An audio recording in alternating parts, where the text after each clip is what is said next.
دوستوں سقراط کے بارے میں ایک کہانی مشہور ہے۔ سقراط جب چھوٹے تھے تو وہ بہت دیر سے سوتے اور صبح دیر سے اٹھتے۔ ان کی والدہ ایک بزرگ کے پاس ان کو لے کے جاتی اور کہتی ہیں کہ آپ اس کو کچھ سمجھائیں، شاید یہ آپ کی بات مانے۔ تو بزرگ ہی کہتے ہیں سقراط سے کہ دیکھو بیٹا، پرندے صبح سویرے اٹھتے ہیں، وہ زیادہ غذا حاصل کرتے ہیں کیونکہ صبح صبح کیڑے مکوڑے اٹھتے ہیں اور پرندوں کی غذا بن جاتے ہیں۔ اس کے بعد وہ بزرگ کہتے ہیں کہ بتاؤ بیٹا، تم نے اس کہانی سے کیا سیکھا؟ تو سقراط کہتے ہیں کہ میں نے اس کہانی سے یہ سیکھا کہ جو کیڑے صبح سویرے اٹھتے ہیں وہ جلد پرندوں کی غذا بن جاتے ہیں، لہٰذا صبح سویرے نہیں اٹھنا چاہیے۔ ناظرین، اس کو کہتے ہیں روشمن افیکٹ۔ یہ تصور ایک جاپنیز مووی جو کہ 1950 میں آئی تھی وہاں سے لیا گیا ہے، جس میں ایک ہی جرم کو چار لوگ چار الگ الگ طریقے سے بیان کرتے ہیں، ہر ایک اپنے نظریے سے اور اپنے مفاد کے حساب سے کہانی سنا رہا ہوتا ہے۔ اب سوال یہ ہے کہ ایسا کیوں ہوتا ہے؟ وجہ بہت سادہ مگر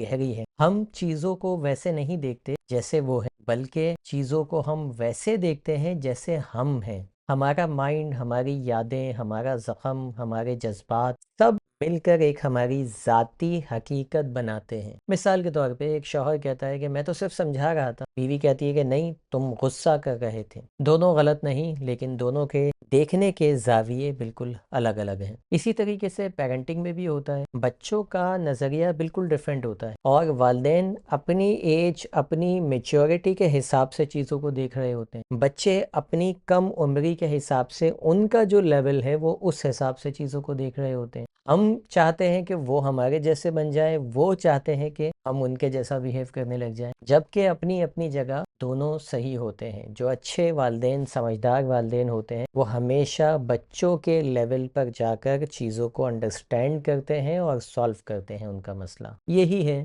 روشمن ایفیکٹ۔ یہ تصور ہمیں سکھاتا ہے کہ ہر انسان اپنی کہانی اپنے لفظوں میں بیان کرتا ہے۔ کیا آپ کے ساتھ ایسا نہیں ہوا کہ آپ کے کسی سے جھگڑا ہوتا ہے اور اس کے بعد سامنے والا اب اس ایونٹ کو ایسے پیش کرتا ہے جیسے آپ ویلن ہیں اور وہ بالکل ٹھیک تھا، اور آپ دوسروں کو ایسے بیہیو کرتے ہیں، ایسا پیش کرتے ہیں کہ غلطی ساری اس کی تھی، میں تو بالکل ٹھیک تھا۔ ایسی روزمرہ کی زندگی میں ہماری یہ ایگزامپل موجود ہے۔ کسی سے کانفلکٹ ہوا، اس نے جا کے باقی دوستوں میں آپ کے خلاف چرچا سٹارٹ کر دی۔ ٹھیک ہے، آپ کے ساتھ ایسا کئی مرتبہ ہوا ہوگا کہ آپ کی بڑی پرانی گہری دوستی ختم ہوئی اور وہ جیسی ختم ہوئی تب تک تو آپ بہت اچھے تھے، ٹھیک ہے، تب تک وہ آپ کو چائے پہ بھی بلا رہے ہیں، تب تک وہ آپ کا ٹائم بھی لے رہے ہیں، آپ سے گھنٹوں باتیں بھی کر رہے ہیں۔ جہاں کانفلکٹ ہوا اب وہ ساری دنیا کو یہ بتاتے پھر رہے ہیں کہ یہ آدمی تو بہت خراب تھا۔ تو یہ ہر انسان کی اپنی کہانی، اور اپنی کہانی میں ہر بندہ ہیرو ہوتا ہے اور سامنے والا ویلن ہوتا ہے۔ لہٰذا بحث یا الزام تراشی کے بجائے ہمیں لوگوں کو ان کے نظریے کو